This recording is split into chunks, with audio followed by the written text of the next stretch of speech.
पंजाब के अंदर अप्रैल से बल्कि मार्च से जो सिलसिला शुरू हुआ, एक आईनी बहरान पैदा किया गया और दो सियासी जमातों ने उस आईनी बहरान को मज़ीद संगीन करने में अपना किरदार अदा किया। वज़ीर आला पंजाब के इंतखाब के लिए जो इजलास बुलाया गया उसको 3 बार मुलतवी किया गया क्योंकि काफ लीग के और पीटीआई के नंबर पूरे नहीं थे।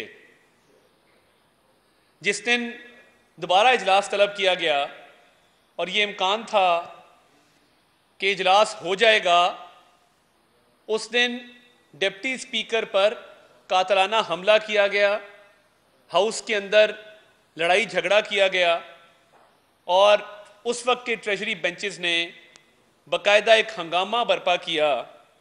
तो बात यह है कि जब 3 मरतबा वज़ीर आला का इंतखाब मुलतवी किया गया, कोई नोटिस नहीं लिया गया। जब डिप्टी स्पीकर पे हमला किया गया, कोई नोटिस नहीं लिया गया। जब गवर्नर पंजाब ने वज़ीर आला को हल्फ देने से इनकार किया तो कोई नोटिस नहीं लिया गया। जब गवर्नर पंजाब को बरतरफ किया गया और उन्होंने ओहदा छोड़ने से इनकार किया, कोई नोटिस नहीं लिया गया। जब नए गवर्नर की तैनाती को ताखीर का शिकार किया गया और सदर मुमलिकत ने गैर आइनी तौर पे, और ये बात रखना चाहता हूँ कि जब supreme court constitutional petition federal government में सुन रही थी और डिप्टी स्पीकर ने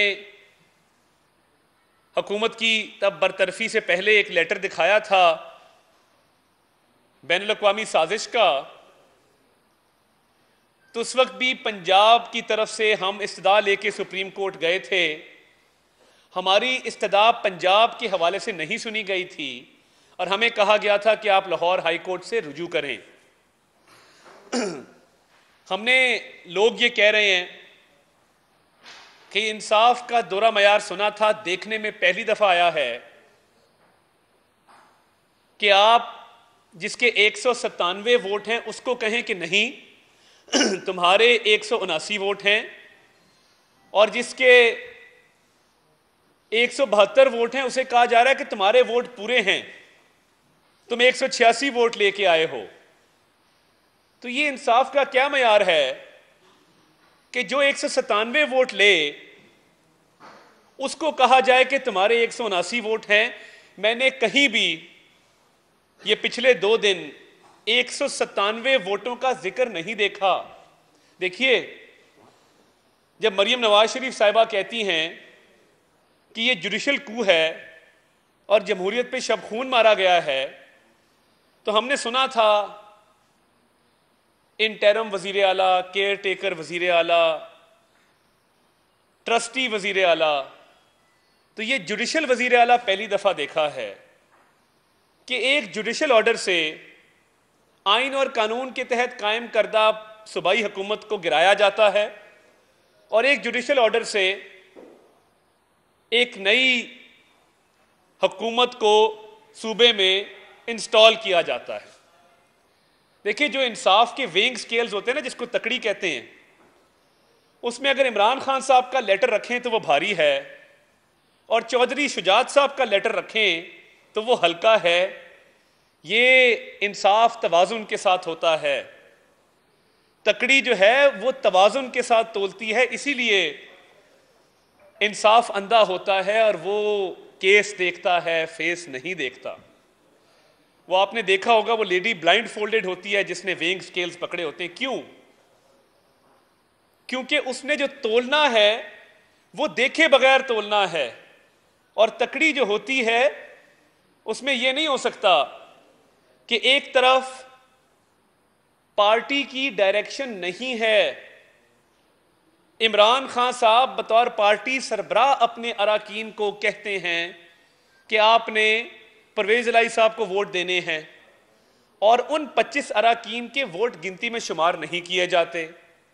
दूसरी तरफ बतौर पार्टी सरबराह चौधरी शुजात हुसैन साहब अपनी पार्टी को कहते हैं कि आपने हमजा शहबाज शरीफ को वोट देने हैं, तो वो 10 वोट इजाफी तौर पे वहां डलवा दिए जाते हैं। ये दोनों चीजें इकट्ठी कैसे हो सकती हैं? अगर ये मान लिया जाए कि पार्टी सरबराह की जो हिदायत है वो मुकद्दम नहीं है और वोट देने का फैसला पार्लिमानी पार्टी या पार्लिमानी लीडर ने करना है, तो क्या कल के फैसले की रोशनी में वो 25 अरकान जिनको डी सीट किया गया था, क्या उनको बहाल तस्वर किया जाएगा? ये मेरा सवाल है कि वहां पे अभी तक ऑन रिकॉर्ड कोई पार्लिमानी पार्टी की डायरेक्शन नहीं है, और अगर पार्लिमानी पार्टी की डायरेक्शन नहीं है तो पार्टी सरबराह का खत जो इमरान खान ने लिखा, क्या वो वैलिड है? और चौधरी शुजात साहब का खत इनवैलिड है। और एक ही इलेक्शन में जिसमें हाउस की कुल तादाद 371 है और 371 को 396 में कन्वर्ट नहीं किया जा सकता, क्योंकि हाउस के अंदर उतनी ही सीटें मौजूद हैं, उससे बढ़ नहीं सकती आइन के मुताबिक। अब ये देखिए, ये भी जहन में रखिए कि ये एक रन ऑफ इलेक्शन है।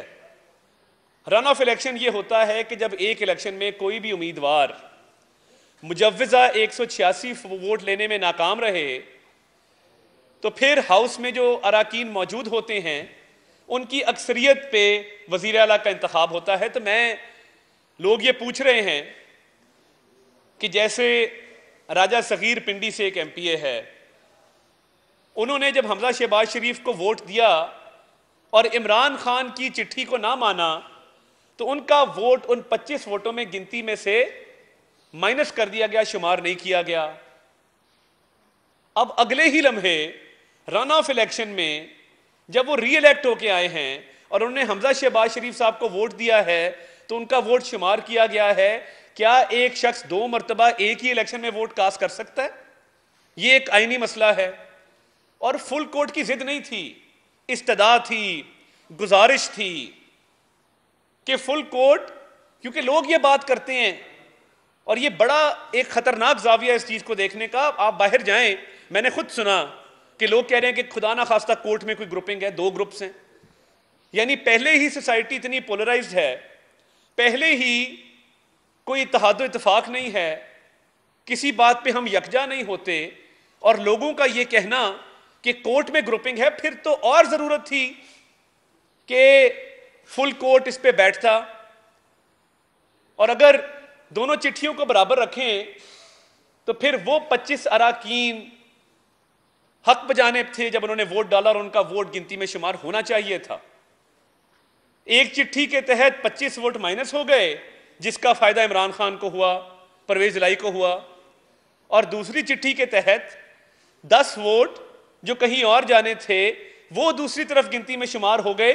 दूसरी चिट्ठी का भी फायदा इमरान खान को हुआ, परवेज इलाही को हुआ। तो चिट्ठी इमरान खान की हो तो वो यहां पे है, और चौधरी शुजात हुसैन साहब की हो तो यहां पे है।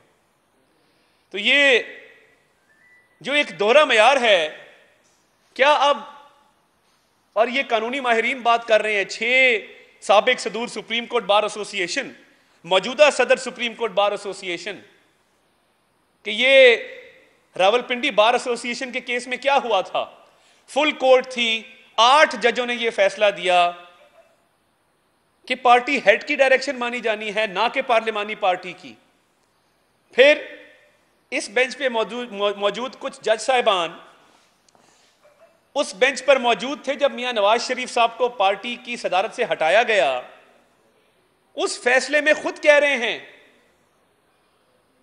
कि पार्टी सदर के पास तमाम तर इख्तियारात मौजूद हैं। अब माजी के फैसले को अब गलती करार दिया जाए तो इस पे लोग सवाल उठाते हैं। तो ये समझ नहीं आई कि अगर इतना संगीन आईनी और कानूनी नुक्तों पर मबनी ये केस था तो फुल कोर्ट बिठाने में क्या अमर माने था, और फुल कोर्ट क्यों नहीं बिठाया गया। हमने अदालतों के सामने हमेशा सरे तस्लीम खम किया है, हमेशा अदालती फैसलों को तस्लीम किया है, मगर आप थोड़ी हिस्ट्री उठाकर देखें, हमने इस मुल्क में वकला तहरीक चलाई, अदलिया की बहाली की तहरीक चलाई, कायद मियां नवाज शरीफ ने उसको लीड किया। उसके बाद 2014 के धरनों के बाद फिर इंसाफ का दौरा मेयार कि पहली दफा किसी केस में मॉनिटरिंग जज बिठाया गया है। और पनामा के अंदर क्या हुआ, इकामे पे निकाला गया। दूसरी तरफ लाडला है जिसका नाम इमरान खान न्याजी है, उसकी एक ऑफशोर कंपनी है न्याजी ऑफशोर सर्विसेज लिमिटेड। उसको कहा जाता है कि आप मालिक नहीं हैं, आप बेनिफिशियल ओनर हैं, आपको खुली छुट्टी है। अलीमा बाजी को फाइन किया जाता है और मरियम नवाज शरीफ को सजाए मौत की चक्की में काल कोठरी में बंद कर दिया जाता है। ना वो पब्लिक ऑफिस होल्डर हैं, ना कोई और इल्जाम है। तो फिर वही तकड़ी आ गई कि अगर अलीमा बाजी हो तो वो तकड़ी भारी है और मरियम नवाज शरीफ हो तो वो हल्की है। तो ये इंसाफ का क्या मेयार है? लोग सवाल उठा रहे हैं, लोग पूछ रहे हैं कि इतना दोहरा मेयार कभी पहले देखने में नहीं आया कि एक जुडिशियल ऑर्डर के तहत एक हुकूमत कायम कर दी जाए और दूसरी हुकूमत खत्म कर दी जाए। क्या वो 25 वोट आज शुमार किए जाएंगे? अगर आज हम तहरीक अदम एतमाद लाते हैं तो हम उन 25 वोटों को कल के ऑर्डर के तहत गिनती में शुमार कर सकते हैं? क्योंकि आपने ये कहा है कि पार्लिमानी पार्टी की डायरेक्शन जरूरी है, पार्टी सरबराह की डायरेक्शन जरूरी नहीं है। तो खत का फर्क है। किसी ने मुझे अभी मैसेज भेजा कि अगर चौधरी शुजात के खत पे भी पाकिस्तान तहरीक इंसाफ लिख दिया जाता तो हो सकता है ये वोट गिनती में से उधर शुमार ना किए जाते और इधर डल जाते। लोग इस तरह की बातें कर रहे हैं। इंसाफ की हमारी जो इंसाफ के हसूल की जद्दोजहद, इंसाफ की फरहमी के लिए, इंसाफ की बहाली के लिए जो जद्दोजहद है वो जारी रहेगी। हमने इस मुल्क में जब 2018 में हुकूमत छोड़ी और जिन मुश्किलात का सामना 2013 से 18 किया, हमें एक दिन भी काम नहीं करने दिया गया। वही रविश है, एक अदालती ऑर्डर आता है और पूरा सिस्टम चेंज हो जाता है। इमरान न्याजी के खिलाफ क्यों नहीं आता? और देखिए, मैं बड़े अदब से ये बात करूं, मुझे भी किसी और ने ये बात की कि जब कोई साहब ये बात कर दें कि फलां फैसला हमने फलां के खिलाफ किया था, तो ये माइंड डिस्क्लोज होता है कि ये हमने आपके खिलाफ करना है बैलेंस करने के लिए। यानी इंसाफ नहीं है, आइन नहीं है। क्योंकि एक बंदे ने आइन शिकनी की थी, आइन की खिलाफ वर्जी की थी, हमने उसके खिलाफ फैसला दिया था, तो अब आइन शिकनी हो ना हो हमने थोड़ा बैलेंस करना है। ये मुझे किसी ने भी कहा थोड़ी देर पहले। अगर ये मयार होगा इंसाफ का तो इस मुल्क का निजाम आगे कैसे चलेगा? और ये जुडिशियल वजीर आला जो है, जिसके पहले इलेक्शन में कोई नोटिस नहीं लिया जाता और 25 वोट गिनती में से हमारे माइनस करके उसको हमारे सामने ला के खड़ा किया जाता है, और फिर हमारे 10 वोट जो हमें डलने थे पार्टी सरबराह की हिदायत के मुताबिक वो दूसरी तरफ जो हैं वो डलते और गिनती में शुमार करवाए जाते हैं। तो क्या कल दोबारा इलेक्शन नहीं होना चाहिए था असूली तौर पे कि डिप्टी स्पीकर बैठता, वो रूलिंग देता? बट एक अदालती ऑर्डर कह रहा है कि आप वजीर आला हैं। ये तारीख में पहली दफा हुआ है। हमने इस मुल्क को 2018 में छोड़ा, महंगाई नहीं थी, लोड शेडिंग नहीं थी, हालात बेहतर थे। 4.5 साल में इमरान खान ने इस मुल्क का हुलिया बिगाड़ दिया, बेड़ा गर्क कर दिया, क्योंकि उसको इस तरह की सहूलतकारी मुयस्सर थी जो उसको निज़ाम अदल के तहत आज भी मुयस्सर है। ये जो अदालती ऑर्डर हैं, मुझे अभी एक कानूनी माहिर का मैसेज आया कि ये अदालती ऑर्डर ये सहूलतकारी के मुतरादिफ है, और अगर कानूनी नुक्तों को देखा जाए तो इतनी नाइंसाफ़ी पहले देखने में नहीं आई। और हमने जो फुल कोर्ट का मुतालबा किया था वो अदालत की तकरीम इज़्ज़त में किया था, उसमें अदालत की इज़्ज़त में इजाफा होना था। तो बात लंबी हो गई। मैं सिर्फ इस बात के साथ एंड करूंगा कि हम इंशाल्लाह अपनी जद्दोजहद जारी रखेंगे और इस मुल्क में अदल का निज़ाम कायम करने में अपना किरदार अदा करेंगे। और मैं ये कहूँगा कि तू इधर उधर की ना बात कर, ये बता के काफिला क्यों लुटा, मुझे राहज़नों से गिला नहीं, तेरी मुनसफ़ी का सवाल है। वो सो जाते हैं, बाद में पहले उनसे पूछ।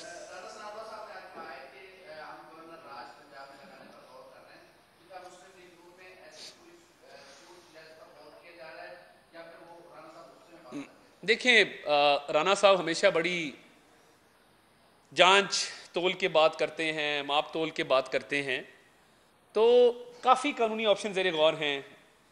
एक जुडिशल वज़ीर आला के ख़िलाफ़, तो जुडिशल वज़ीर आला पता नहीं कितनी देर हुकूमत कर पाते हैं कि नहीं कर पाते, मगर तमाम कानूनी ऑप्शंस खुले हैं, तमाम कानूनी ऑप्शन ज़ेर गौर हैं, और वक्त के साथ ऑब्वियसली इस पर कोई हतमी राय कायम की जाएगी, मगर हमारे पास बहुत सारे कानूनी ऑप्शन इस वक्त मौजूद हैं। ये बात पे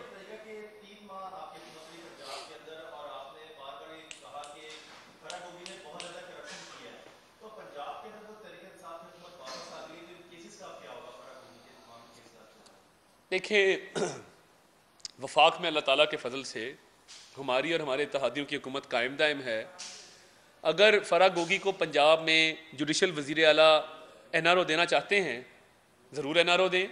इमरान खान का मकसद यहाँ पे इक़्तिदार के हसूल का यही था कि वो फराग गोगी को और पिंकी पीरनी को NRO देना चाहते थे। बड़े शौक से दें, मगर ये बात याद रखें कि फेडरल इन्वेस्टिगेशन एजेंसी भी एक एजेंसी है, मुकदमात वहाँ भी कायम किए जा सकते हैं, और हम मेरिट पे, हमने किसी के साथ ना कोई ज्यादती की, ना बेजा सियासी मुदाखलत की, ना किसी किस्म के नाजायज़ मुकदमात कायम किए। जहाँ बनते थे ज़रूर किए, इक्का दुक्का आपको नजर आएंगे, मगर ये जो NRO देंगे, और इमरान खान साहब पंजाब इसलिए लेना चाहते थे कि NRO मिले तो इंशाल्लाह बाकी भी हमारे पास तहकीकाती इदारे हैं, तो इस तरह डट के मुकाबला करेंगे।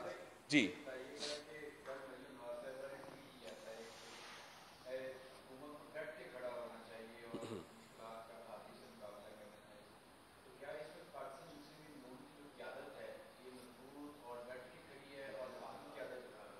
देखें, मेरा ये ख्याल है कि बिल्कुल डट के खड़ी है, और अगर डट के खड़ी ना होती तो अदालती प्रोसीडिंग्स का बॉयकॉट शायद मुमकिन ना होता।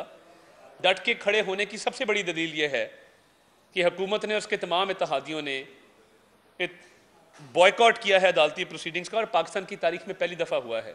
हम कोर्ट में नहीं थे, हमारा बॉयकॉट था, मगर फैसला सुनाया गया। तो डट के खड़े हैं और इंशाल्लाह डट के खड़े रहेंगे। और मरीम नवाज शरीफ साहिबा ने जो बात की, वो हमारी पार्टी का फ़ख्र हैं, और जिस तरीके से हिम्मत और हौसला उनसे हमें मिलता है, तो इंशाल्लाह मज़ीद डट के खड़े होंगे।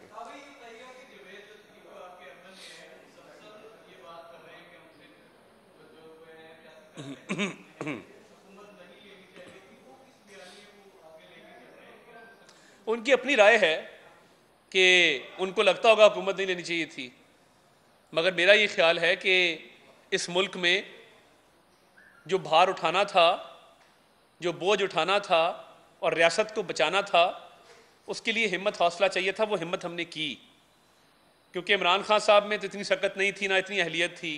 तो हमने अल्लाह ताला के फजल से बड़ी हिम्मत और हौसले के साथ इस मुल्क में ना सिर्फ कोशिश की, बल्कि अभी भी हमने मुश्किल फैसले करके इमरान खान साहब का मचाया हुआ गंद हम आज साफ कर रहे हैं। तो ये किसी ने तो करना था, और ये अगर हमारे हिस्से में आया है तो ये इस जिम्मेदारी को निभाएंगे इंशाल्लाह।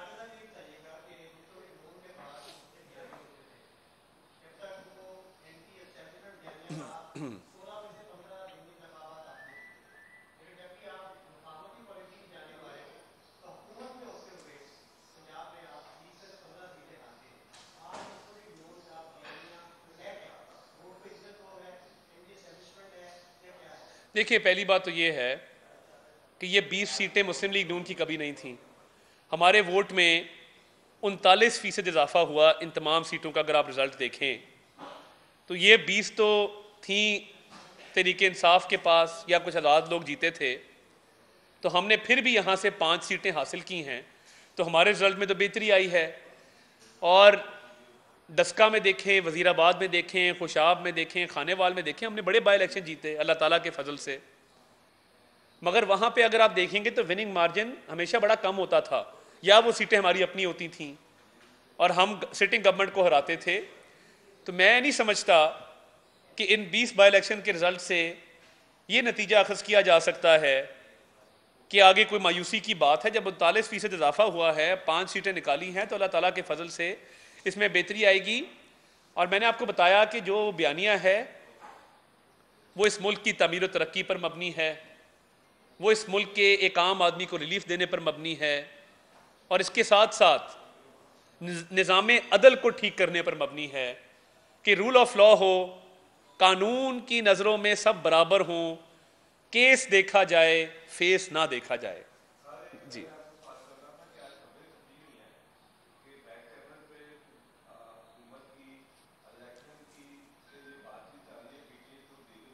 हाँ, इसमें मेरे पास एक खबर है आपके लिए, आपने अच्छा केस सवाल कर दिया, बिल्कुल जेन से निकल गई थी। हमारे एक सीनियर रहनुमा से फवाद चौधरी साहब ने परसों रब्ता किया है 2 मरतबा और कहा है कि हाथ हौला रखो, सियासी टेम्परेचर को डाउन करें।